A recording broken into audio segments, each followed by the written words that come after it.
Hey guys, in this video we're going to be talking about limits at infinity.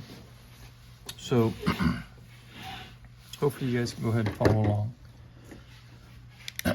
So limits at infinity, it's a little bit different. So last time we talked about limits and solving them algebraically. This time we're going to go ahead and we're going to approach x values that are very, very large on the positive or approach it at the negative. So instead of saying x approaches 2 or 3, we're saying that x approaches a very large value. So the best way to understand this is by looking at a graph. So it says use your calculator, but I went ahead and drew it here. Now this is the graph of 1 over x. Now if you look at this graph and you think about it, the limit as x approaches infinity of f of x, this is f of x, is equal to what? So as the x values get increasingly larger, right, towards the right, 7, 8, 9, what's happening to the graph? It's approaching this red line, this asymptote, and it's approaching 0. So the answer would be 0. Same thing, the limit as x approaches negative infinity, so negative values, negative 1, negative 2, negative 3, what's happening to the y value? It's approaching that line, this red line as well. So it's also approaching 0. Okay? So what you're going to have to do is somehow picture it in your mind or be able to sketch a little bit of a graph. All right, let's take a look at the next one. And we have 2x minus 1 over x plus 3. And now this is what the graph looks like. And I just did a little sketch. Now, how did I get these asymptotes? Now, this is x equals negative 3. Remember that the bottom, your denominator, is your vertical asymptote. Okay? All right, and that's x equals negative 3. You just solve, set the bottom equal to 0, and you're going to get x equals negative 3. Now, for the top, for the horizontal, it's going to be the degree. You're going to determine it by the degree here. So they have the same degree, so you're going to divide the leading coefficients. And that's how I got y equals 2. But what's the limit as x approaches infinity? Well, as the x values get larger, what's the y value that it's approaching? Well, it's approaching the y value of positive 2, right here. And what about the limit as x approaches negative infinity, right? What about going this way, right? So negative infinity, we're going to the left. What's happening to the y values? So the x values are becoming increasing negative. So negative 1, negative 2, negative 3, right? Negative 4, negative 5. What's happening to the y value? It's approaching what? That same asymptote right here, that horizontal asymptote of y equals positive 2. Okay, so it's approaching this horizontal asymptote. But what if we didn't have a graph? How would we do that? Okay, now a little bit of review from Algebra 2. If you remember, if the degree on the numerator is less than the degree on the denominator, we call that bottom heavy. Excuse me. Okay, so this example here, the degree on the bottom, okay, the x squared, don't worry about the plus 1, it's just a degree, the exponent. The degree on the bottom, okay, is bigger than the degree on the top, okay? And we call that bottom heavy. So when that happens, you have a horizontal asymptote at y equals 0, okay? The other situation is where you have equal degree. See, like right here, 3x squared over 4x squared. And in that case, what you do is you look at the leading coefficients, right? So we look here. Never mind the 1 and the 5. Just look at here, this degree. And you're going to take the ratio of the leading coefficient. So in this case, it's 3 over 4. That's where your horizontal asymptote would be located, okay? And then lastly, the third situation is where the degree of the numerator is bigger than the degree of the denominator. In that case, we call it top heavy. And you don't have a horizontal asymptote. You would actually have a slanted asymptote, okay? So what we're going to be doing is looking at these. You see how it's the limit as x approaches infinity or negative infinity, right? And there's a couple of ways of doing this. So I'm going to see if I can show you the easiest way, okay? Now remember, when the x values are getting very, very large, okay, the constants don't really matter, do they? Right? This doesn't matter, right? This doesn't matter. The -3, the +1, that doesn't matter. So what matters? The -2x squared and the 4x squared. So I'm going to have this -2x squared over 4x squared. Okay. Now, actually, I can go ahead and continue to simplify it, right? X squared divided by x squared. And you're going to be left with -2/4 or -1/2. And actually, that's the answer. Okay, because they are even, right? They're equal degrees. Okay, and if you think about it, if you put very large x values here, they're gonna just these are gonna simplify out. Nothing's gonna happen. All right, and you're gonna be left with -1. Now, if you look at the next one, right? Let's ignore the +1, right? You have 7x cubed over x squared, right? If we can simplify this, right? And that's going to become 7x, right? If we were to simplify this out, right, there's one x left on the top. So this is top heavy. Now, so what's going to happen? So think about it. What's going to happen if you start putting x values in here, right? It's going to get increasingly more and more positive, right? Right? Think about putting 1,000, 1,000,000, 1,000,000,000 in here. Okay, you're going to end up with a very large positive answer. So the answer is positive infinity. Okay, so you need to think about what's going on when you input the values in here, especially because when it's positive, it really doesn't matter much, but when it's negative, it does have an influence. So look at this one here. What's going to happen? The bottom is just a 6, right? But what's going to happen on the top? You start putting negative numbers. -2, -5, -6, -8, right? -1,000,000, right? -2 million, right, 100 million. What's going to happen? You're going to start getting an increasingly negative answer. A very big negative number. Okay? So think about it. Think about it intuitively. Let's say it's -1,000,000, or what's that? Yeah, -1,000,000 divided by 6. What's going to happen? What's this answer going to become? It's going to become a negative, right? And let's say it just keeps getting bigger. Same thing. You're going to end up with a negative value, right? So this is going to approach negative infinity.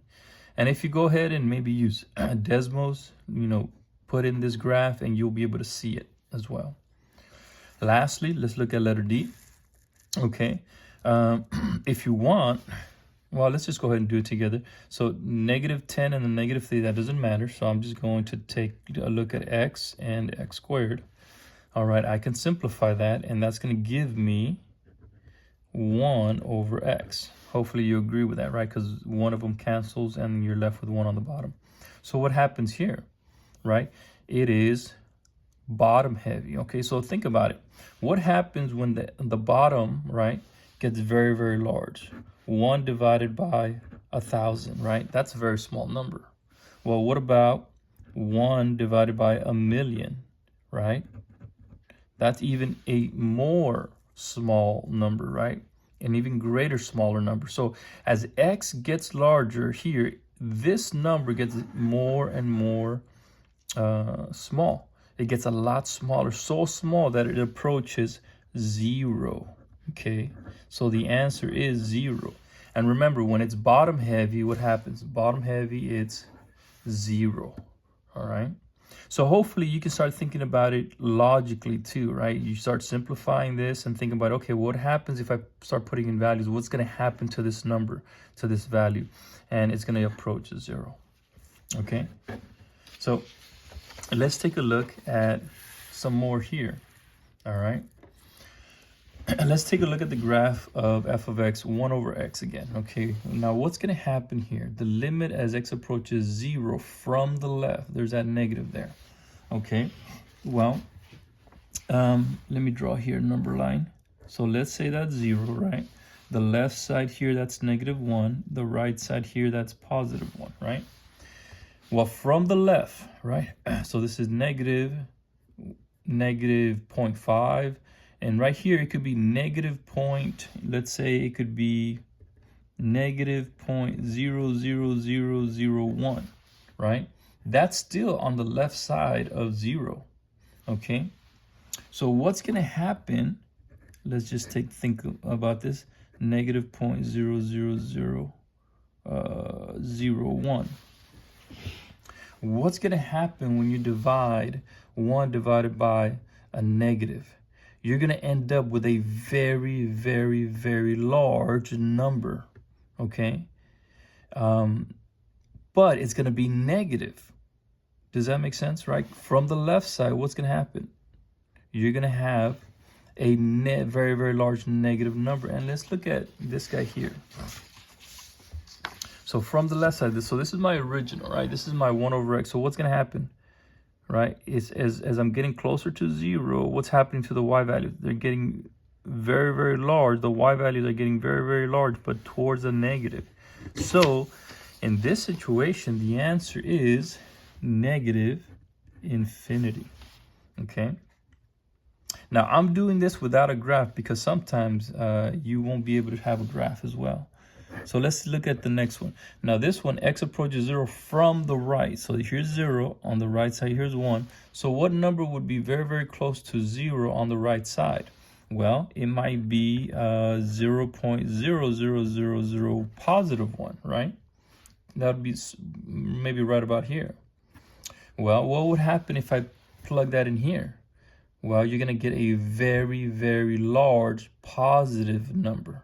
Okay, 1 divided by this number, right? They're both positive, and you're going to get a positive value. So this is going to be positive infinity. And if you look at the graph, you see here, from the right side, as we approach 0, what happens? Boom, it shoots up. Okay, the y value shoots up. And then lastly, the limit as x approaches 0 of f of x, it has no plus or minus, right? So what happens? We got to look at the left and the right. And if you notice, they're both approaching different y values. This one's negative infinity, this one's positive. So we'd say that this does not exist. The limit as x approaches 0 does not exist. And what is that line called? This is the vertical asymptote that we were talking about. Vertical asymptote. Okay, so whoops, I'm talking about this line right here. Boom. Okay, all right. So now for these, they ask us find the vertical asymptotes. We're going to be doing some like this. Find the vertical asymptotes of each function, then find the limit of the function as x approaches that asymptote from the left and from the right.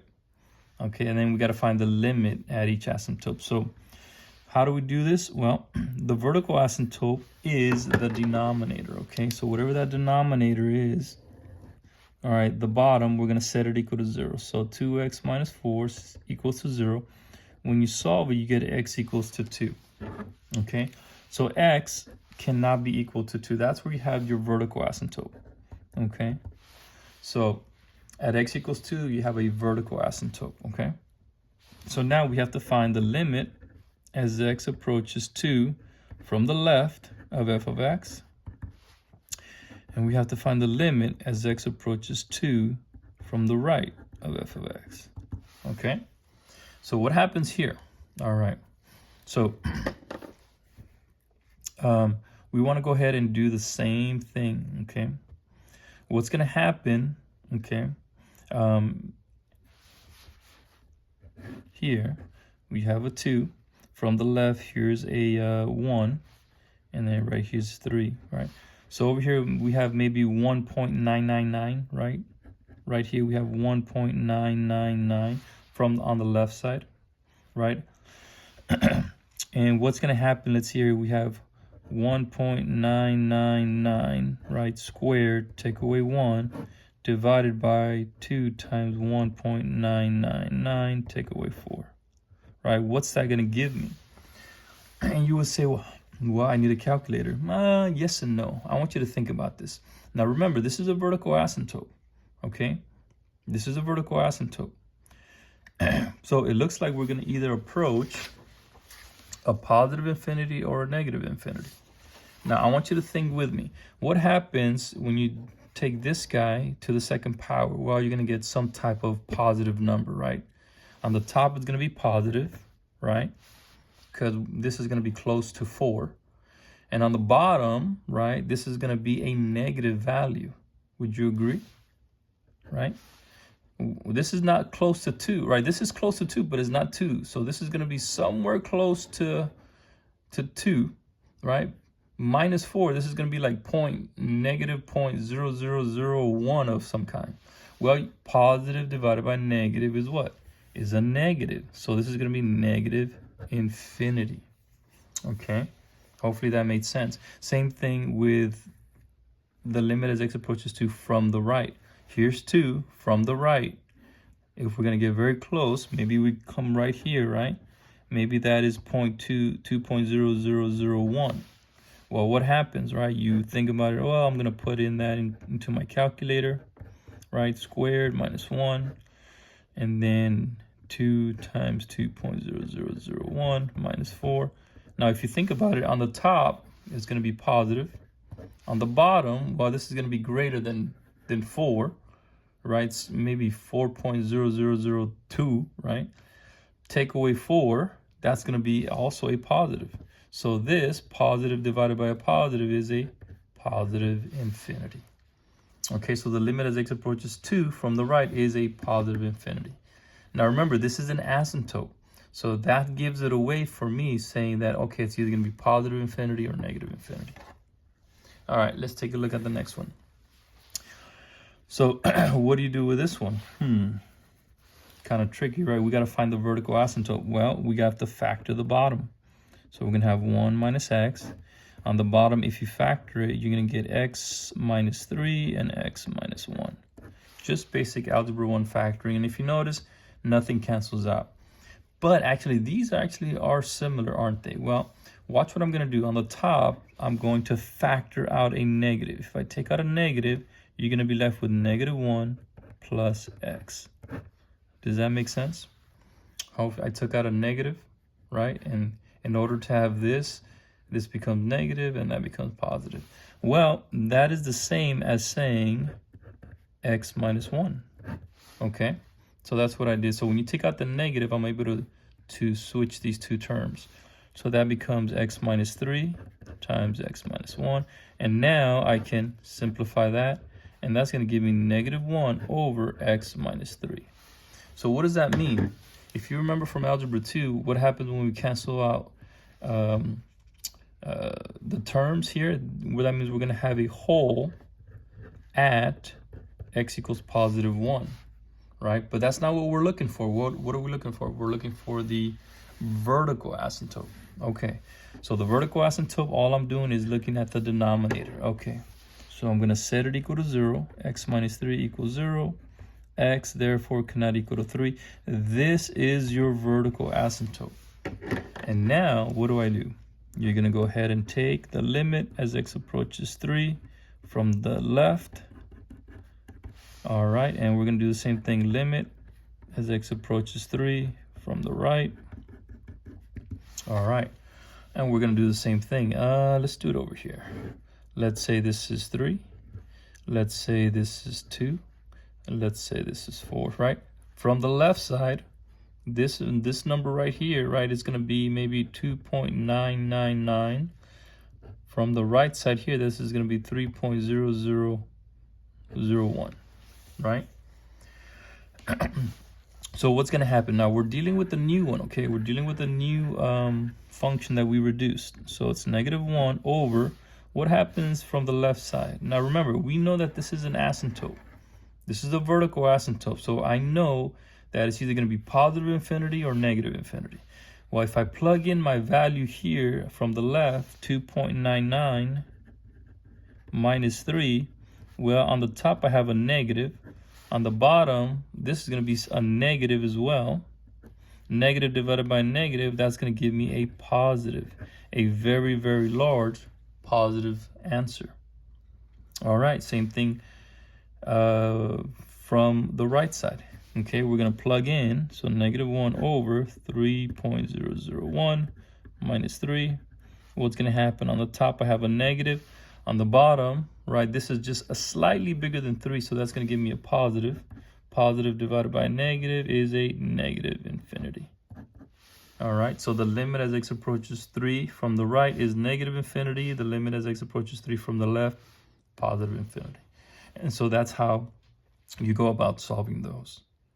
All right, for the next one, all right, for this one, nothing to factor. This is actually already factored for me. So all I have to do for my vertical asymptote is set the denominator equal to 0. Even though there's two of them, they're both the same, so nothing really changes. So x cannot be equal to -2. There's my vertical asymptote, okay? My vertical asymptote is at x equals -2, right? A vertical asymptote. So now we're going to do the same thing. We're going to take the limit as x approaches -2 from the left of f of x. And we're going to also take a look at the limit as x approaches -2 from the right. All right, same thing, okay? Now, what's going to happen? Go ahead and think about this, okay? Let's see here. I'll just rewrite it. It doesn't really matter, though. Let's see, that's -2. That means this is going to be -3. That's going to be -1. So right here, right, it's going to be negative, what is that? 2.001 maybe. And then over here is going to be -1.999, right? All right, so what's going to happen? I plug in my value here. -2 from the left is going to be -2.001 plus 2 squared. Now, after a while, you can go ahead and do it intuitively. But if you look at it on the top, I have a positive, right? On the bottom, what happens? If you think about it carefully, it doesn't really matter because it's always going to be squared. So even if the inside is squared, that doesn't matter. Even if the inside is negative, it doesn't matter because it's going to end up being squared. So whatever is in here is always going to come out to be positive. So positive over positive is a positive infinity. Same thing over here, right? Same thing, right? It doesn't matter if it's -1.999, right? Plus 2, that's still always going to be positive because of this square. So it's going to be positive divided by positive, and that's going to give me still positive infinity. All right, guys. So hopefully that's starting to give you an idea of how to solve these. The last thing I want you guys to do, see if you guys can pause the video and solve some of these, okay? And see if you guys can do it on your own. And then pause it and just come back here. But let's go ahead and do letter A. F of 0. What is f of 0? Now remember, f of 0 means at exactly x equals 0. So at x equals 0, you're looking for a dot or a point. So it's going to be -1, okay? That's exactly at x equals 0. What's the value? Right here, boom, -1. The limit as x approaches negative infinity. So what's going to happen? The x values are going this way, okay? You're going to the left, right? -1, -2, -3, -4. What's happening to the y values? They are approaching the y value of -2. Okay, so you're approaching towards negative infinity. The next one, the limit as x approaches positive infinity. What's happening? The x values are getting larger. X equals 1, 2, 3, 4, 5, 6. What's happening to the graph? What y value is it approaching? It's approaching the axis here. It's approaching 0. So the answer is 0. The next one, the limit as x approaches 2 from the right. Okay, so x equals 2 from the right. What's happening to the y value? It's going up, so that's positive infinity. The limit as x approaches 2 from the left. So here's 2 from the left, What's happening? It's going down, so negative infinity. The next one, the limit as x approaches 2. If you notice, there's no plus or minus. So that means we have to look at it from the left and the right. And if you notice, they're both going to different places, right? Look at here. One's going down, one's going up. So that's D and E, does not exist. Letter G, the value of f of 2 at x equals 2. What's the y value? X equals 2. There's a horizontal asymptote. There's nothing there. Does not exist. There's nothing there. H, limit as x approaches 0 from the left. Here's x equals 0, but from the left, from here, right? What's happening? What y value is it approaching? From the left, it's approaching the y value of -1. Limit as x approaches 0 from the right. From the right, here's x equals 0 from this side, from the right side, right? What's happening? What y value is it approaching? Looks like that's -1/2. Okay. And the limit as x approaches 0, here's x equals 0, right? And look at, they're both approaching different y values, right? They're not going to the same y value. And as you can see here, from the left is -1, from the right is -1/2. So D and E. All right, guys. So hopefully you got those. I'll see you guys on the next one.